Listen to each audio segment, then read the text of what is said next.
I didn't know that. All right.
Shabbat לעשות את לדורותם בריתו לעם ושמרו בני ישראל את השבת לעשות את השבת לדורותם בני ובין בני ישראל אותי לעולם, אותי לעולם, ושמרו בני ישראל את השבת, לעשות את השבת לדורותם ברית עולם, כי 6 ימים עשה אדוני את השמיים ואת הארץ ושמרו בני ישראל את השבת לעשות את השבת לדורותם ברית עולם וביום השביעי שבת ויהי נפש שבת ויהי נפש, שבת ויהי נפש, ושמרו בני ישראל את השבת, לעשות את השבת לדורותם ברית עולם. ברוך אתה אדוני Eloheinu melech haolam boirei b'riah gafen. Amen. L'chaim. Good. And the blessing for study of Torah. Baruch atah Adonai Eloheinu melech haolam asher kidshanu b'mitzvotav v'tzivanu la'asok b'divrei Torah. Amen. We're all out. Wow.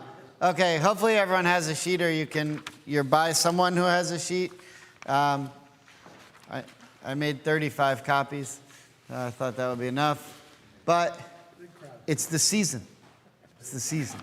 So you get like 3 more people.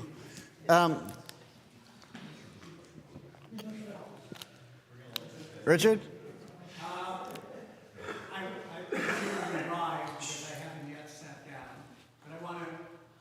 Thank you and the clergy last night for services. They were spectacular. You have reached a new plateau, and this community should know and enjoy it because it was amazing. So thank you.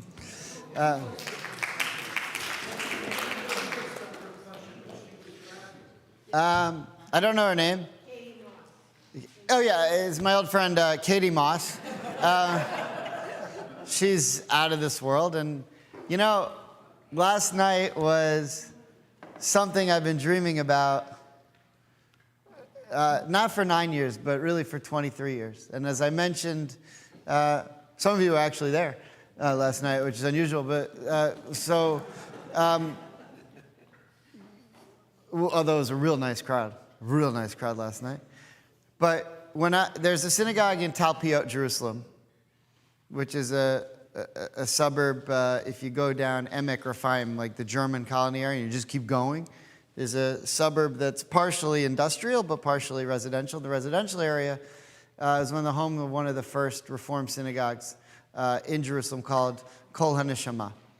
And at Kol HaNeshama, they have this rabbi, he's retired now, but Levi Kelman, he's kind of a legendary figure in Jerusalem.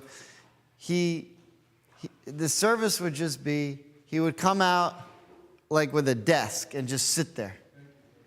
And he would say a few words, and then he would lead a part of the Kabbalat Shabbat service, which means all the songs in the beginning, and there's a lot of them. I mean, most of us know Lecha Dodi and Shalom Aleichem, but there's a lot of other ones. There's Tzadik Katamar and so forth. And he would just do one after the other, and then he'd say a few words in between. But don't take offense. The Hebrew of their congregation is much better than ours. And so they all knew all the words. And they would and he would lead them in these nigunim, and he would start off soft, and he just mastered the art of bringing them to a crescendo and then taking them into the next. And then he would come to our school, HUC, first year Jerusalem, and he said, when you go back to America, don't try and do what I do. It'll never work. They'll never get it. It's got to be in Israel. It's got to be Israelis. They've got to know the Hebrew. And I thought, oh, okay. What do I know? I've never led a service in Israel. A first-year rabbinic student.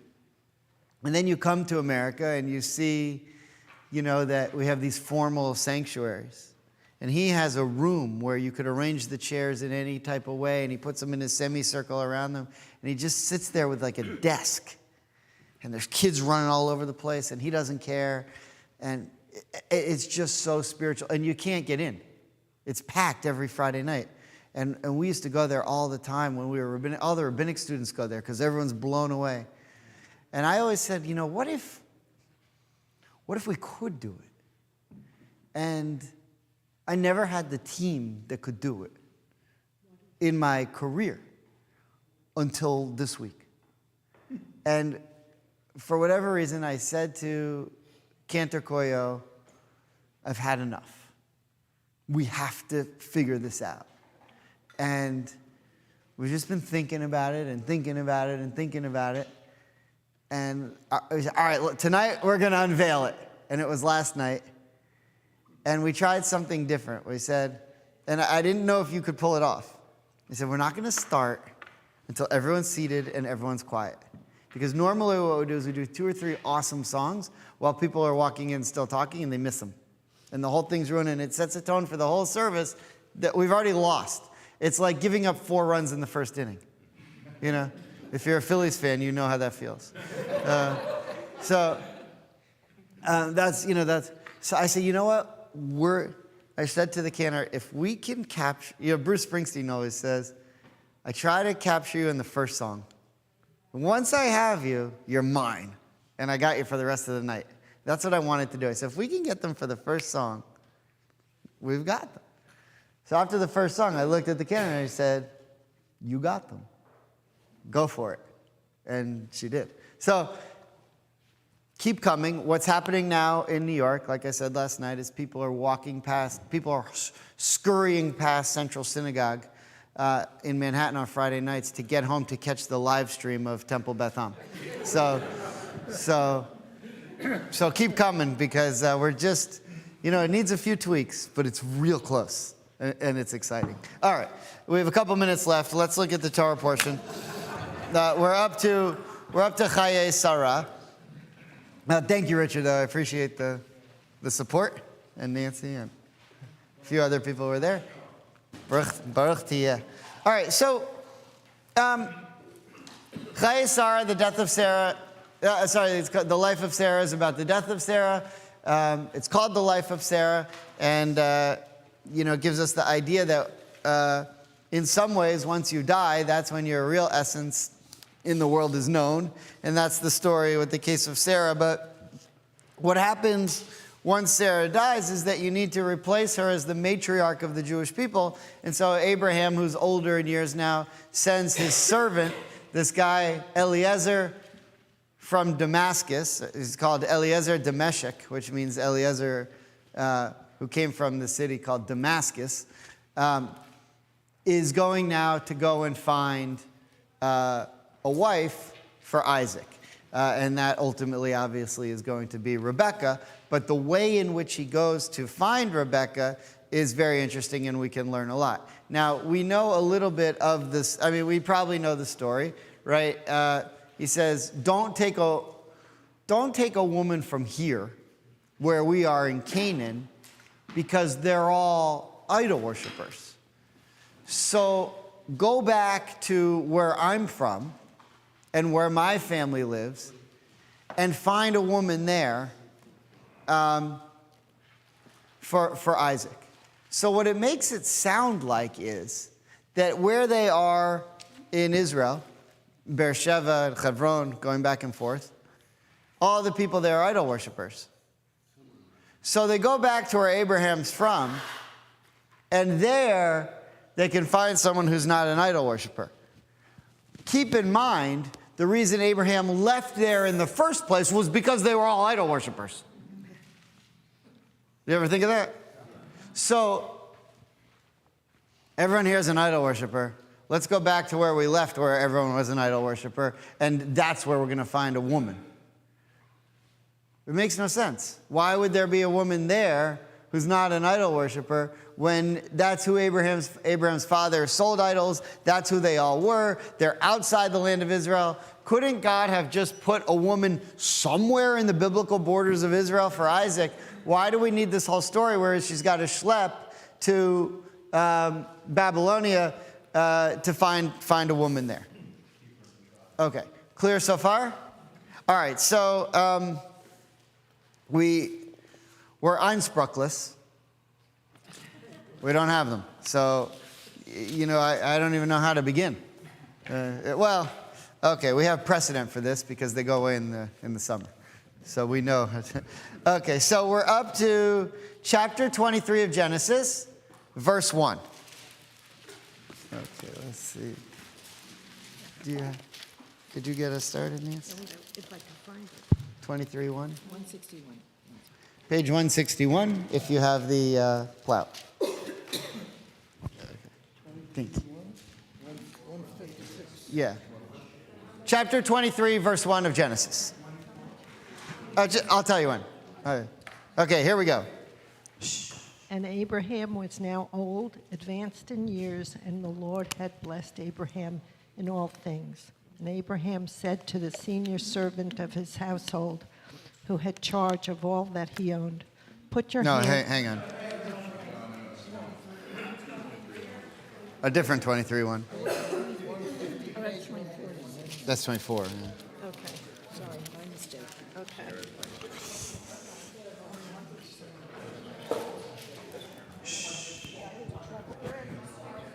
Okay, here we go. Like I tell my 7th graders, that's no excuse for you to be talking. There's a lot of similarities between this and Monday night. All right. Sarah's lifetime, the span of Sarah's life, came to 127 years. Sarah died in Kiriath Arba, now Hebron. Wait. Hang on. Nobody can hear you. Let's. You want it louder? I want you louder and them quieter. Okay. Sarah's lifetime, the span of Sarah's life, came to 127 years. Sarah died in Kiriath Arba, now Hebron, in the land of Canaan. And Abraham proceeded to mourn for Sarah and to bewail her. Then Abraham rose to beside his dead and spoke to the Hittites, saying, "I am the resident alien among you. Sell me a burial site among you, that I may remove my dead for a burial." And the Hittites replied to Abraham, saying to him, "Hear us, my lord, you are the elect of God among us. Bury your dead in the choicest of the burial places. None of us will withhold his burial place from you for burying your dead." Thereupon Abraham bowed low to the people of the land. So let's stop here for a second. I just wanted to point out the city's called Kiryat Arba, but it's also called Hebron. So if you look at verse 2, Sarah dies, Kiryat Arba, which is Hebron. Hebron, we know, Hebron, right, which is a very controversial city in the West Bank today. Anyone been there? A few people. It's kind of a scary place. You have it's basically like a city on a hill where you have, 100 to a couple 100,000 Palestinians living in the West Bank and a couple hundred Jews who live literally right around the area where the cave of Machpelah is. Now, Kiryah, does anyone know, if I told you in Israel, I'm going to the Kiryah, what does that mean? What's the Kiryah? The locus of the army. Yeah, it's like the Israeli Pentagon. It's in the middle of Tel Aviv. You've probably seen it. It's got all sorts of, it's a weird-looking building with all sorts of satellite dishes and stuff on top. It's right across from the Sarona Marketplace, if you've ever been there to eat. And it's where they're running the war from. I mean, it's the Pentagon of Israel. That's a Kiryah. It's like an area. Now, Arba, Echad, Shtayim, Shalosh, Arba, 4. So this is the area of the 4, Hebron, which is also known as Hebron. So why is it called the area of the 4, Kiryat Arba? Because in the cave of Machpelah, there's going to be buried 4 couples. Abraham and Sarah, Isaac and Rebekah, Jacob and Leah. Rachel's buried somewhere else. That's 3. Who's the 4th? Very good. Adam and Eve, originally there, right? So you can go there and visit them. Okay, so I wanted to start with 23 just to give us a setting of where we are. But now I want to go back to chapter 24, or ahead to 24. And, okay, so Abraham is now going to start talking to his servant, who we know is from earlier in the Torah is this guy Eliezer. Okay, so let's just pick it up there. Chapter 24, verse 1. Abraham was now old, advanced in years, and the Lord had blessed Abraham in all things. And Abraham said to the senior servant of his household, who was in charge of all that he owned, "Put your hand under my thigh, and I will make you swear by the Lord God of heaven and the God of the earth that you will not take a wife for my son from the daughters of the Canaanites among whom I dwell, but will go to the land of my birth and get a wife for my son Isaac." Okay, now, put your hand under my thigh. When you say that to your servant, so we have HR now. You can't do this stuff anymore. We don't do this anymore. Right? They didn't have HR, but Eliezer might have had a case. You know, this might have. Why would he say, put your hand on my thigh? Because at that point, if you're going to swear, you swear on something holy to fill in a Torah, but none of that stuff exists yet. The only thing that exists in terms of a mitzvah was the circumcision. So he said, put your hand close to, not on it, but close to where, he's circumcised, and that's why he puts his hand on his thigh, because it's the only mitzvah he can come close to. Okay. Yeah, but we don't do this anymore. So don't go to your office place and say to someone, this is what you're supposed to do for people who work for you. It says so in the Bible. We don't do that anymore. I think culturally the lineage translates forward to raising your right hand. Yeah, we have we've advanced on that. Okay, let's keep going. And the servant said to him, "What if the woman does not consent to follow me to this land? Shall I then take your son back to the land from which you came?" Abraham answered him, "On no account must you take my son back there. And the Lord, the God of heaven, who took me from my father's house and from my native land, who promised me on earth, saying, 'I will give this land to your offspring,' he will send his angel before you, and you will get a wife for my son from there. And if the woman does not consent to follow you, you shall then be clear of this oath to me, but do not take my son back there." So the servant put his hand under the thigh. So by the way, right, Isaac, his whole career never leaves the land of Israel. So what Abraham specifically is saying is, you're not allowed to bring Isaac there. You have to bring this woman here.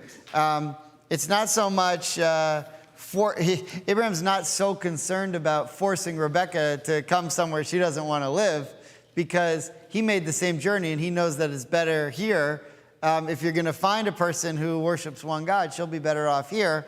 But Isaac absolutely cannot leave the borders of the land of Israel to go there. So, right, like if you have a son who goes to UF, right, and he meets a woman there who's from California. No way. So, right, and or anywhere really, but somewhere far away, and she says, well, her parents want us to move to California. So it's the same line. Absolutely, under no circumstances can you're right, you have to come to South Florida, right? All right, same thing. So you understand that. Let's continue. We're getting to the good part. So the servant put his hand under the thigh of his master Abraham and swore to him as bidden. Then the servant took 10 of his master's camels and set out, taking with him all the bounty of his master. And he made his way to Aram Naharaim, to the city of Nahor. He made the camels kneel down by the well outside the city at evening time, the time when the women came out to draw water. And he said, O Lord, God of my master Abraham, grant me good fortune this day and deal graciously with my master Abraham. Here I stand by the spring as the daughters of the townsmen come to draw water. Let the maiden to whom I say, please lower your jar that I may drink, and who replies, drink, and I will also water your camels. Let her be the one whom you have decreed for your servant Isaac. Thereby shall I know that you have dealt graciously with my master. Okay. Some really interesting stuff here. The end of the tractate of Bava Kama, like on page 80, I think. It talks about the rules of animals, of raising animals in the land of Israel. And the rabbis made a rule that you weren't allowed to raise like certain types of small animals in Israel because they would get out and ruin the fields of your neighbors. And actually, when the rabbis eventually, like 100 years, 170 years before the first temple was destroyed, when they were starting to develop a community in Babylonia, they said that rule here also. Because one of the things they were fanatical about was that your animals would graze in the fields of other people and ruin their fields and eat their food and stuff. It's ironic that this happened this week because on Wednesday night I was speaking in Fort Myers, and one of the things they knew about me in Fort Myers, I used to eat a lot of desserts. I've cut down on that. But one of the things that I loved was rum cake. And there was this one woman there who made the best rum cakes. And on Wednesday night when I was speaking there, she brought me a rum cake. So I brought it home. And, we have a dog, so we know you have to be really careful where you leave stuff out because it'll be gone. So I was excited to eat this. I had one slice, but I was going to plan on enjoying it all weekend. And I put it on top of the microwave, which is like so high off the ground, there's no way the dog could get to it. Our dog's like 70 pounds. I mean, there's no way she would be agile enough to get there. We've put stuff there before when we don't want her to get it. But apparently she was really determined this time. And she ate the whole cake yesterday, the whole thing. So we found the plate in our bed, but not one crumb anywhere in the house. I mean, she ate the entire, it is just remarkable. So what happens here, Rashi comments, the reason I bring this up is because Rashi's comments on verse 10, if you look at verse 10, it says, then the slave, Eliezer, took 10 camels of his master's camels and went with all the bounty of his master in hand, and he arose and went to Aram Naharaim, to the city of Nahor. So Rashi says, they were distinct from other camels, for they would go out muzzled because of the concern for theft, so that they should not graze in fields belonging to others. So there's an interesting point here. What he's saying is, why do we need to know that the camels belonged to Abraham? That they weren't his own camel. I mean, who cares whose camels they were? So he took camels. But the fact that he took the camels showed that these camels were specifically trained or muzzled in a way that they wouldn't eat from other people's fields. Now, this isn't even a mitzvah yet. This is not even in the Torah, really. I mean, this is it in the Torah, but it only comes out much, much later that the rabbis make this ruling in the Talmud, much, much later. But already Abraham, even though the rules didn't exist, he went above and beyond to be kind to other people. People he didn't know. Right, which is pretty, it's an interesting point. Now, why does he need so many camels? A minion, right. So he can daven on the way. Right. Well, what's the test going to be?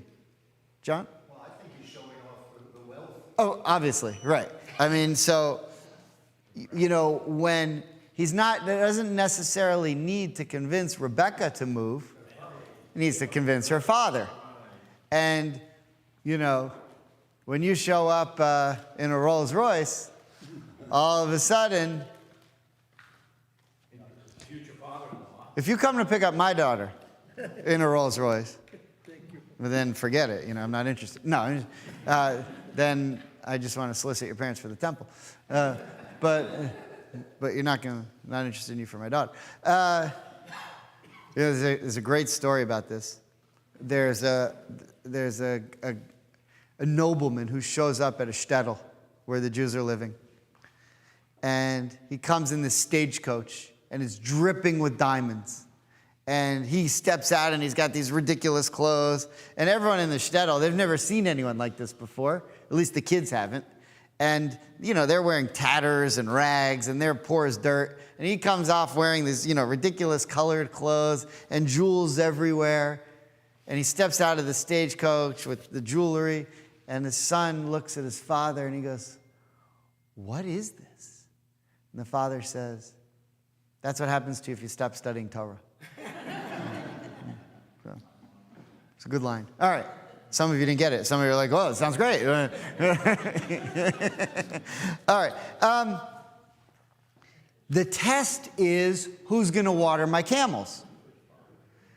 Okay. Now, think about this. Well, hold on. We'll get to that in a second. I just want to show you Rashi on verse 14. Did we do verse 14? Let's take a look at verse 14 one more time. So here's verse 14 is the test, right? "Let it be that the maiden to whom I shall say, 'Please tip your jug so I may drink,' and who replies, 'Drink and I will even water your camels,' her will you have chosen for your servant Isaac, and I may..." Okay, so you go to hang out at the well. That's where people hang out. We know that already. We've seen this in a few other places in the Torah. The water cooler, very good. But this is where people hang out. So there are a bunch of women who are going to be there, and they're schlepping their pails, and they grab their water, and they put it on their head. Like Borat said to the one woman, "I love your headpiece." And they're schlepping their water home, and that's it. Now, if you're schlepping a pail of water, and you see a guy sitting there with 10 camels, do you know how much water camels drink? And even if it was one camel, most people would say, "Good luck." It would take you all day to get the water, give some to the camel. Get the water, give some to the camel. Get the water, and it's heavy. Water's heavy. You ever carry like a 12-pack of bottled waters or a 24-pack? Water's really heavy. So she's schlepping it back and forth. It must have taken her, literally all day to water all of the camels. So this isn't a test of like, here's a cup of water. Oh, your camel's thirsty? Here's another cup of water. Okay, welcome to town. See you later. This is, I'm now willing to spend my entire day bringing water to your camels and to you. And it's hard work. It's hard labor to schlep water. And you got to pull it up from the well. We don't think about this because it's not what we do. What do we do when we need water? We have someone go to Target for us, buy it, bring it to our home, charged automatically on our card so we don't even have to get the money out, and then complain that we have to carry it from our front door to the kitchen. At least that's what I do. It's like I'll be in bed, and my wife will call, and she said, I just ordered stuff to Target. Will you go get it from the front door?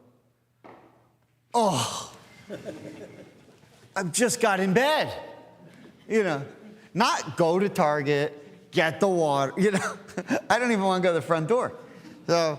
So what do I ask? Is there anything out there that will melt? How soon do we need to do this? Can I do it tomorrow? She loves that line. She's like, get the hell out there. Okay, look what, these are my problems. You shouldn't have to deal with this. All right. Right, look at, Alex has been there. All right, look at what Rashi says on verse 14. Her thou hast appointed. She is fit for him, since she will be charitable and will therefore be worthy of admission into the house of Abraham. So the word hochachta means selected, okay? It means that this was not just a random test. This was trying to find out who had one particular quality that Abraham was looking for. Now, I gave you a hint with the camels that he brought them over and they didn't eat the other people. Abraham is known for one. So if you look in Kabbalah, I actually spoke about this. You know that famous sermon that I gave? Which one? Right. Right. The one after the war, right after the war, that like 9 people watched. Which is a lot online. I pointed out that Abraham had one particular quality in Kabbalah that he was known for, and that after everyone in Sodom and Gomorrah was destroyed, he had to deal with that. But what was the one particular quality that Abraham is known for? Thought I heard it? Chesed. Exactly. Chesed. Kindness. That's what Abraham is known for. That's his thing. Each night in Sukkot, when we bring a different one of the ushpizin, we bring a different one in, it's like bringing a different midah, a different value into your sukkah. And on the day that Abraham comes, you're supposed to talk about chesed, about kindness. So this is a test to figure out, can you find a woman who's kind?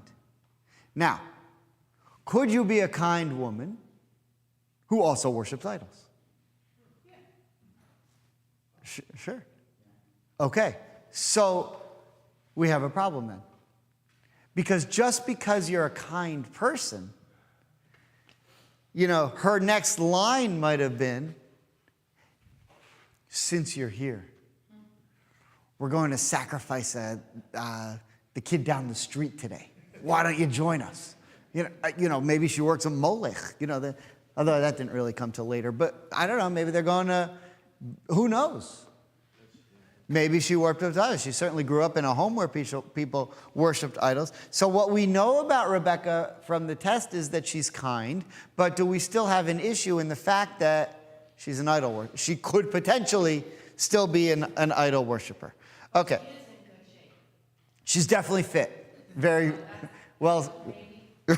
Very good. Very good. She's definitely fit. Being unfit is like a new thing. If you ever watch videos of Americans walking in the 1920s, they're all skinny. Every single one. I mean, of course, they couldn't afford food, maybe, and there was no McDonald's, but they're all fit. It's amazing. And by the way, it used to be like that in Israel. Everywhere you went, people were fit, mostly because they smoked 12 packs a day, but they were all, sort of a military. Not anymore.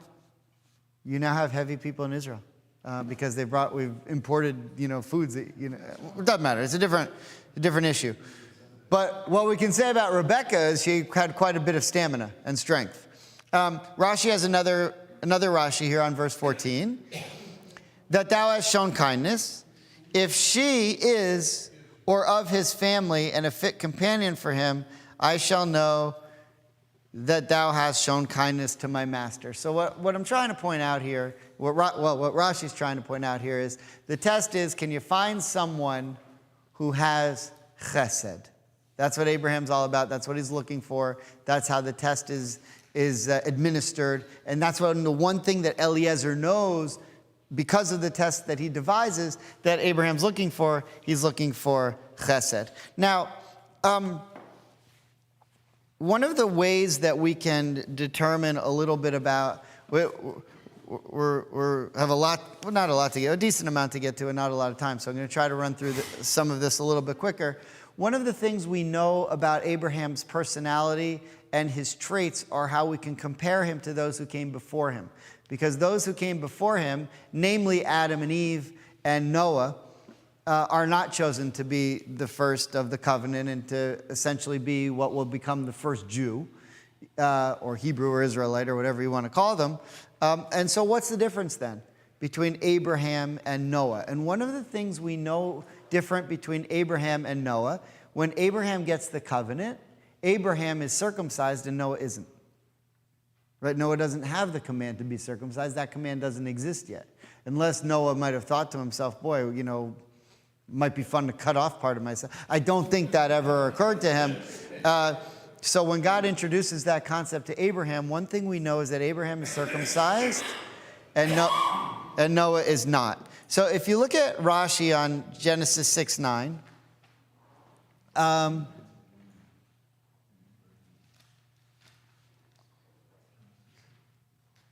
let's skip to the second part. In the case of Abraham, Scripture says, God before whom I walked.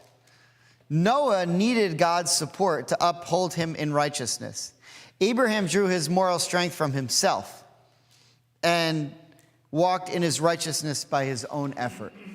So you can extrapolate from that what you want. But what we can simply say here is that there's something in terms of righteousness probably having to do with chesed that Abraham was aware of and knew of and lived on or lived out that Noah never did. Okay, you remember, we've been through this before, but when God says, I'm going to kill everyone, Noah says, okay, let me get on the ark. What floor am I on? Am I, elite diamond status? What time's the buffet open? Abraham says, no, you can't do that. You can't do that. What if I find 50 and so forth? Okay, so there's something greater to Abraham than Noah. Now, to get a little more specific, Genesis chapter 17, I'll just read you the verse. Chapter 17, verse 1 says, now when Abram, right, when Abram, before his name was changed, this is how chapter 17 of Genesis starts, was 99 years old, God appeared to Abram and said to him, I am El Shaddai, walk before me and be perfect. Okay, now, so here's a good question. What does that mean?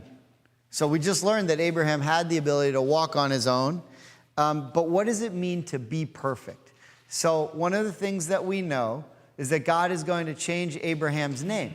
And he couldn't have been perfect because he needed a change. And that change involved a letter to his name. The letter Hey, which is the name of God, is like adding the letter Hey. But Hey is also Aleph, Bet, Gimel, Daled, 5, right? Hey is the 5th letter. So it can also stand for 5. So now, Ken, would you mind reading what Rashi has to say on Genesis chapter 17, verse 1? Okay. This, too, is a command following upon the previous command. Be wholehearted in all the trials I impose upon you. According to the Midrash, Genesis Rabbah 46:4, however, it means, walk before me by observing the precept of circumcision, and through this you will become perfect. For so long as you are uncircumcised, I regard you as having a blemish. Okay, so what does this tell you? Abraham needs to be circumcised because something is wrong. Something is wrong with him that Noah never got fixed. Implicitly, this tells you something else. That Abraham needs to be fixed, but who doesn't? Sarah, because women are born perfect. Men, there's like a tikkun, a fix that has to be made. And this is why I became Reformed, because I don't believe that nonsense. Women have all kinds of... No, I'm just kidding. But, no, women don't have circumcision. You know, there are some cultures where they do have bodily mutilation or whatever.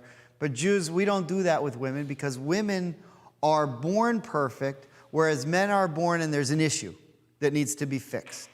And circumcision fixes it.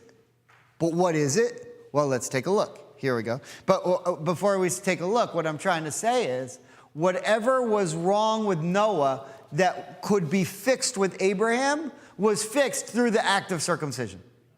But now we got to figure out, well, what was it? Okay, so let's take a look. Another explanation of Hayat Tamim, be thou perfect, Hayat Tamim. At present, you lack the power of controlling morally 5 organs. Okay, so there are 5 organs that men are weak, cause weakness, that women don't have this weakness. 5. So what God was doing by circumcising Abraham was calling attention to these 5 organs that men have problems with to try to curtail those desires. Okay, here it is. Namely 2 eyes, 2 ears, and the membrum. Therefore, I will add a letter, namely the letter He, the numerical value of which is 5, to your name Avram, which equals 243. So the total of the letters in your name, Avraham, will become 248, corresponding to the number of limbs of your body. Right. So according to the Gemara, and they give you the quote there in Nadarim, there are 248 limbs in the body. Avram, the numerical gematria, if you add, every letter has a numerical value. Aleph is 1, Bet is 2. It goes 1, 2, 3, 4, 5, 6, 7, 8, 9, 10, 20, 30, 40, 50, 60, 70, 80, 90, 100, 200, 300, 400. Those are the possibilities of the letters. If you add up Avram, it comes to 243. If you can do this kind of math in your head, if you add the letter He, 5, now his name Avraham equals 248, which corresponds to the number of limbs in the body, which now means that he has complete control over his entire essence and all his desires, which he didn't have until he was circumcised. Right? We men, we stray after the things we hear and see, and then the other organ you can figure out on your own.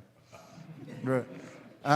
But once God was able to give Abraham control over that, he was able to be perfect and walk humbly before God, which Noah never necessarily had. And now, once that's taken care of, Abraham can become the Abraham that we get to know. All right. Now, now that we understand the essence of who Abraham is and that he understands chesed and then he walks before God, Abraham also did something that had never been done really before in the world, which we're going to point out in, I don't know if I want to give it away. Not yet. I don't want to give it away yet. I still have 11 minutes. There's a famous debate in the Gemara. Before we get to the end of this, I just want to bring up one more issue. One of the things that you're not allowed to do in Jewish law is to be superstitious. Have you ever watched The Office, the TV show The Office, from my hometown, Scranton? Wilkes-Barre's better than Scranton, but Michael Scott used to say, I'm not superstitious, I'm just a little stitious. Right. But it's a great line. You're not allowed to do that in Judaism. So there's there's a ladder. You're walking down, Fifth Avenue, and there's a big building and there's a ladder. And there's a superstition that you're not supposed to walk under it because that's bad luck. Have you ever heard that? So Judaism would say you should purposely walk under it to show that you don't believe in that superstition. Because we don't do that. So you're not allowed to do that kind of thing. You're not allowed to say, I'm going to flip a coin. If it's heads, I'm going to go to the store. If it's tails, I'm going to go to the driving range. Right? You're just not supposed to do that kind of stuff. So look based on that idea in Jewish law, look what the Talmud says about Eliezer's test on finding Rebekah. Okay, so if you look at the bottom, Chulin, page 95b. This is like a famous idea that there's going to be a famous debate between Maimonides and the Radak, Rabbi David Kimchi, which we'll see on the next page. But let's see. Ed, would you mind reading this Gemara? The Gemara asks. Sure. The Gemara asks, but doesn't Rav say that any divination that is not like the divination of Eliezer, the servant of Abraham, when he went to seek a bride for Isaac, or like the divination of Jonathan, son of Saul, who sought an omen as to whether he and his arms bearer would defeat the Philistines, is not divination? So there's a case of, anyone know who Jonathan is? Son of Saul. Good. Jonathan and David were very, very close. The rabbis wonder how close, but they were very close. And Jonathan, in the first chapter of Samuel, chapter 20, Jonathan is at Saul's dinner table, and David's not there. So what happens when someone's not there? You automatically assume they're tameh, they're impure. They've somehow needed to go to the mikveh for whatever reason. They haven't had a chance to do that. And if you do go to the mikveh, you've got to wait 24 hours before you're pure, and you can touch food and be around other people. So the first day, David's not there. Saul says he must be impure. David doesn't show up the second day. Where is David? He's out hiding from Saul because he thinks Saul's going to kill him. He doesn't show up the second day, and Saul goes into a rage. How dare David not come to my table? Jonathan says, he asked if he could go visit his family. And Saul gets really angry at Jonathan for letting David go and visit his family. And Jonathan and David arrange a system. So he says, I'm going to go shoot arrows at where you are. If you see them go over your head, that means that Saul's coming to kill you. If you see them land, to the right or short of you, it means it's safe and you can come home. So he goes out and he shoots them over. And but what if the wind took it? So what the Torah is saying is, or what the Gemara is saying is, you're not supposed to do these things. You're not supposed to leave these things to chance like this and tempt fate and stuff like that. You're not allowed to do this. And so if you're not allowed to do this, well, then why did Eliezer do it, and why would Abraham permit it? Well, so there's a debate on whether you could do this or not. So if you look on the back page, Maimonides tells you it's a problem. Maimonides is the Rambam, right? We have a day school named after him. Okay. Ed, would you mind, since the Rambam, it is forbidden? It is forbidden to practice soothsaying as idolaters do, as Leviticus states. Do not act as a soothsayer. What is meant by a soothsayer? For example, those who say, since my piece of bread fell out of my mouth or my staff fell from my hand, I will not travel to this place today, since if I were to go, I would not be able to accomplish my desires. Since a fox passed on my right side, I will not go out of my door today, since if I were to go out, I would meet a deceiver. Similarly, those who hear the chirping of a bird and say, this will happen or this will not happen, it is beneficial to do this or it is detrimental to do this. It also includes those who say, slaughter this rooster that crowed like a raven, slaughter this hen that crowed like a rooster. Similarly, a person who sets up omens for himself, for example, if this and this happens, I will do this. If it will not happen, I will not do it, as Eliezer, the servant of Abraham, did, and the things of the like. All this is forbidden. Anyone who does one of these things because of such omens is liable for lashes. Right. I mean, we don't do that anymore. With the lashes? What? Yeah, right. Oh, very good. You're hanging out with Ken too much. Rabbi, Yeah. if you're an observant Jew on an NFL team, can you not participate in the coin toss at the beginning of the game?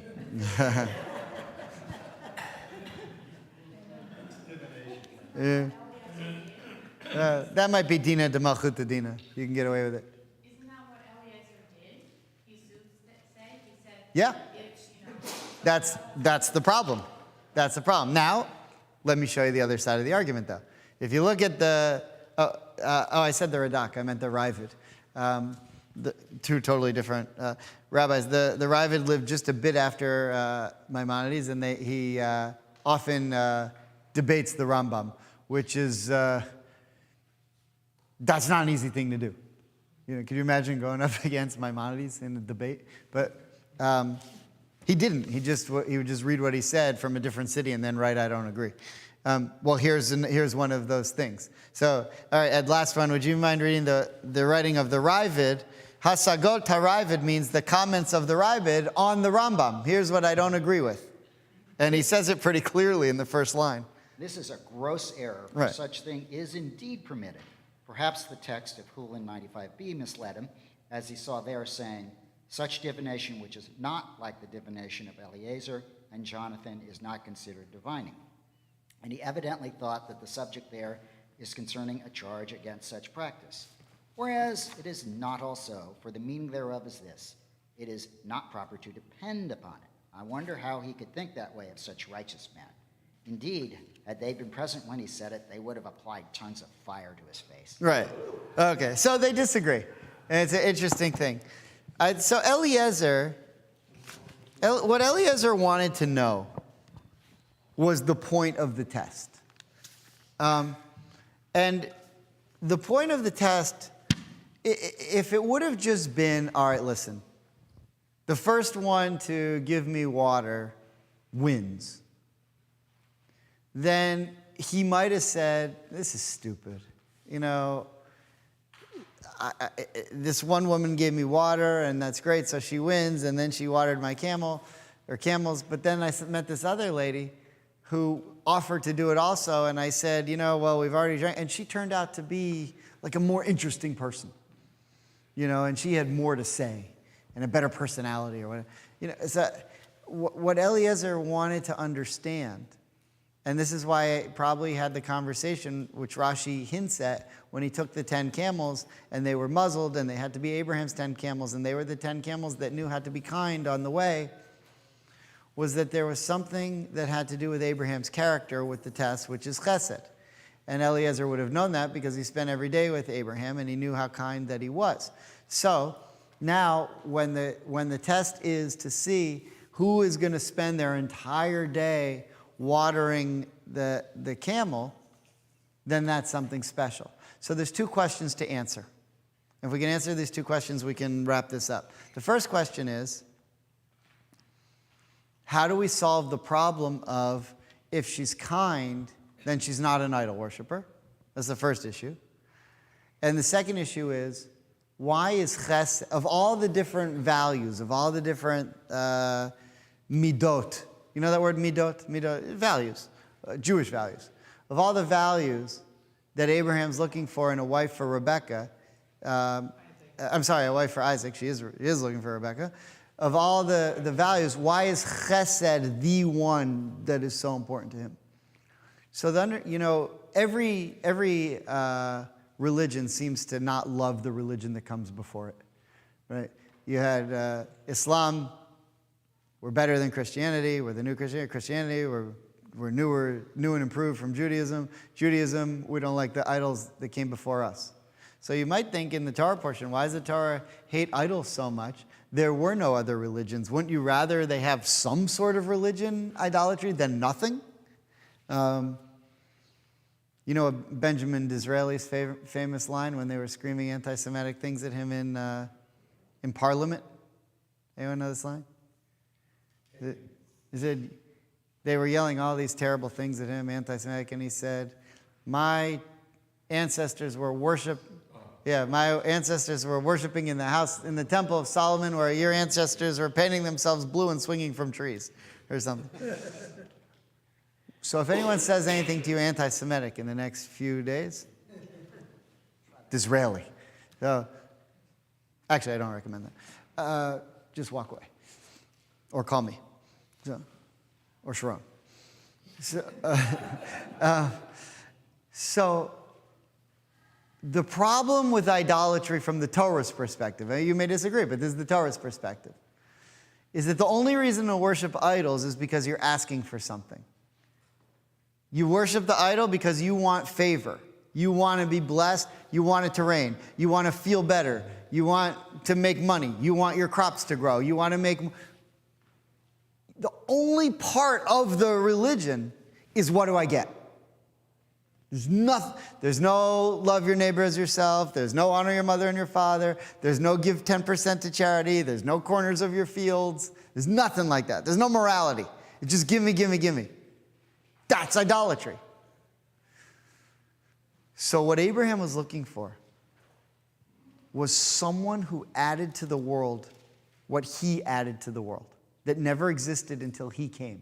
And he wanted to see if there was one other person from where he came from that could put into the world something he put in the world that never existed before. So he asked the question, wasn't everything that was created in the world created during creation? Didn't God create the world?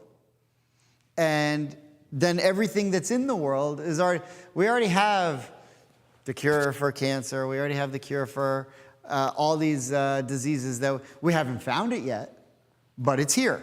God put it in the world. We're still looking for it, but it's here somewhere, and we'll try to find it.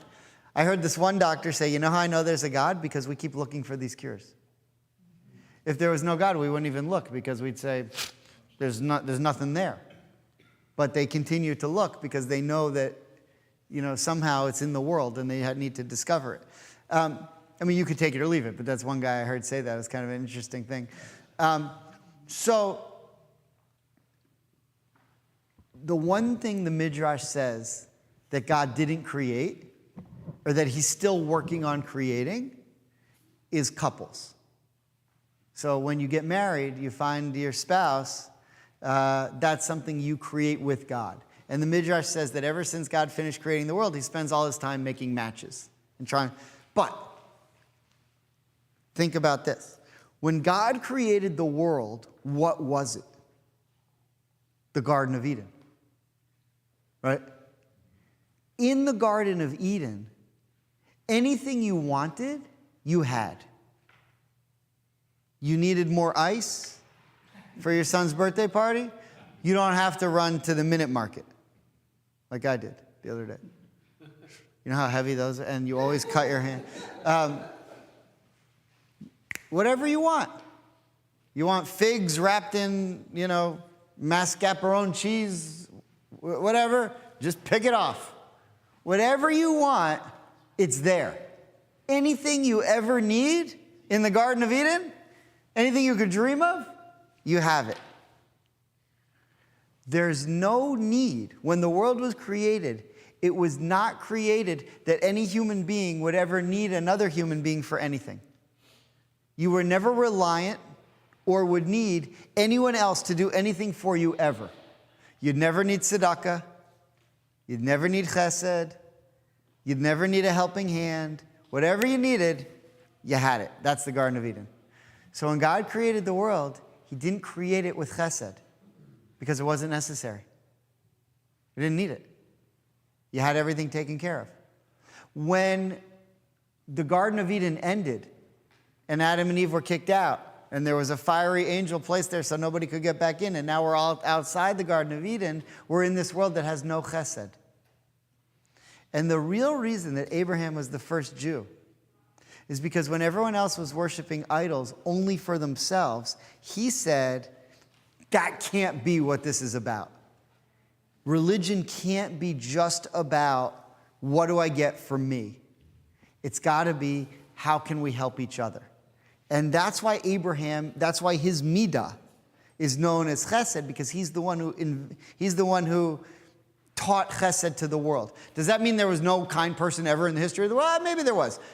But he's the one who made it cool. He's the one who brought it into the world and spent his whole life teaching, no, we need to take care of each other.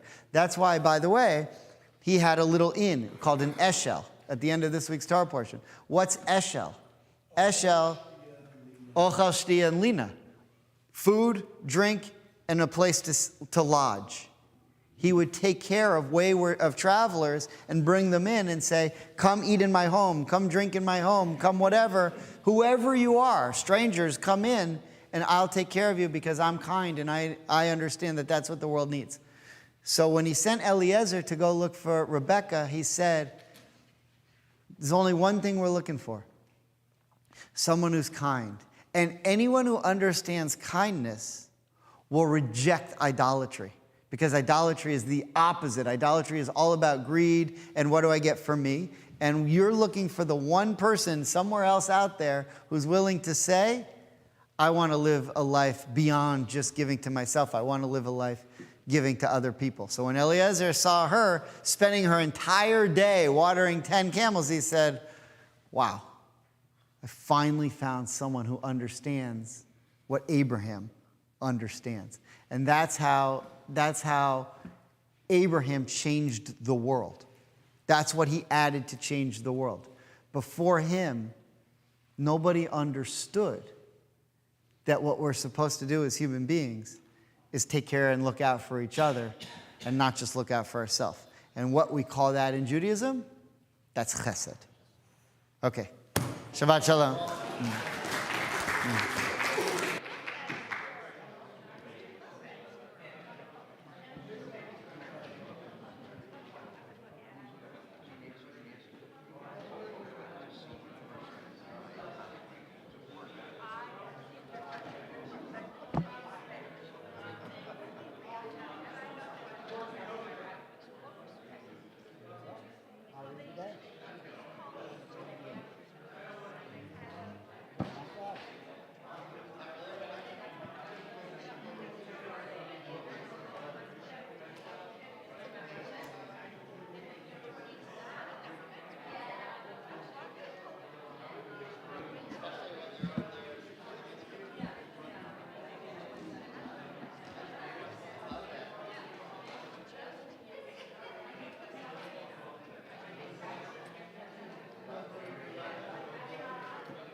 It's like a kid, like a young, just out of college. But I know he works for Target in Minnesota. I'll ask him if he's heard Yeah, but anything. if you're asking him and he works for Target, he's probably going to say, no, I haven't heard anything, Rabbi. I did his bar mitzvah. He'll tell me Okay, the truth. all right. Well, I'll ask you again what I'll you look found into out. it. Yeah, I haven't heard that. All right. Anyone who's anti-Israel, No, right. not supporting. Rabbi, did you get a chance to look at that Cheyenne thing? Not really. No, I've been so busy, but it's important to me, and I will. I just haven't had a free second yet.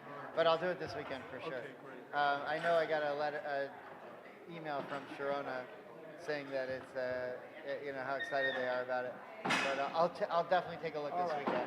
But thanks for working on that, though. Thanks for the shout out. See you Tuesday. I didn't tell her to say anything. I don't know why she left it off. But I said, all right, we're not going to do that again. We're not going to do that again. We'll see you Tuesday. We're going. Oh, great. Are you going up the same day or are you going? I'm going Monday night after the golf tournament with my daughter. Oh, nice. So, yeah. We're going up Tuesday morning. Be careful. Okay. We'll be fine. We'll have the entire U.S. military protecting us, I think. We'll need it, but we'll have it. You may not. Be careful. Be careful. Three things. One, service last night was over the top. That drummer. Amazing, right? Amazing. You carried it off. Your Thank vision you. was satisfied. Thank you. By a very critical observer. You're very good. Secondly, the idea of an early Christian teaching, the idea of Hesed, Nefesh, Chachma. There's an early Christian teaching, which I'm studying now, that says when man was created by God in the Garden of Eden, he had no sexual identity. He was neutered. That after the Garden of Eden, then you got the gender identifications. And with that, you were no longer in God's image. Only Adam was in God's image. And therefore, it fits with your idea of Abraham. Interesting. That then you had to focus on Hechma, Chachma, Nefesh after they left the Garden of Eden. Very nice. Interesting. That's early Christian? Early Christian. Okay. Third thing is I don't know if you're following the story of Eric Adams, who is the mayor of New York City. He spoke following October 7th Yeah, at he the was great. Central Synagogue. Yeah. Very effective. I heard he that. said he would defend the Jews. Well, the FBI is going after him. Yeah, I saw that. And the only reason they would do that, it's a foolish charge that his campaign was supported by Turkey. They took his cell phone, they took his laptop, they're harassing him. They're trying to degrade his authority. So the question is why? Why? And he's going to be a strong supporter of Jews. Why are they trying to degrade him? I don't know. Yeah. Well, I don't know either, but it's scary. It's not good. It's not good. His Not speeches good. were excellent. Excellent. Yeah, really Excellent. good. Really good. So a quick follow-up to my... All right. Thank you for your comments. Be careful. I will. Be I careful. will. So a quick Thank you. follow-up to my important question that I asked, since there are rarely any NFL games on Shabbat except during the playoffs, whatever. Are there any observant Jews in the NFL? Not that I'm aware of. There are Jews. Yeah, There are a handful of them. not observant. Observant. Maybe. However, I once at Bet Shirah at Yom Kippur sat in back of, I think it was Bob Kuchenberg, who, even when I was standing and he was sitting, I couldn't see over the top of him. I once had on my fantasy football team. I'm sorry. I once had on my fantasy football team an NFL player who was bar mitzvah at the synagogue that I was working in. Really? And it's a kicker. His name is Matt Prater. I think he's still in the league. I think he is. But He was recently. He isn't still. But he is from Fort Myers. And he had his bar mitzvah this shoulder, and I had him on my fantasy football team. It was an unbelievable thing. Who's next? Hello. Hi, good Shabbos. Hello. I wanted to introduce myself. My name is Shar Eastern. I'm a friend of Arthur Miller's. We live at Mirabel. Yeah, I've met you before. Yeah. Well, I wanted to thank you for the sermon and say that the way that I understood it from my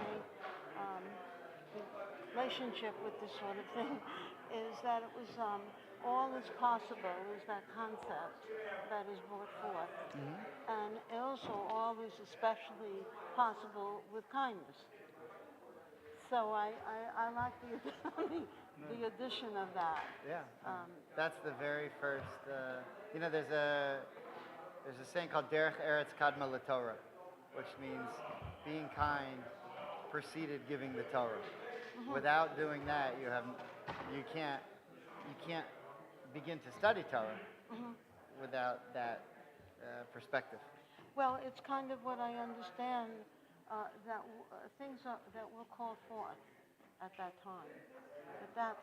But that's the time. Yeah. So it connects in that at that time in Right. that way. For And it's a him. big innovation. I mean, that's why Sodom and Gomorrah were destroyed because of greed. And so Abraham was, the only one around who really understood it. Everyone else was destroyed. I just wanted to touch one thing briefly, and we don't really need to talk because I know it's deep in your heart and it's also the world of politics, somewhat. But I am of the understanding now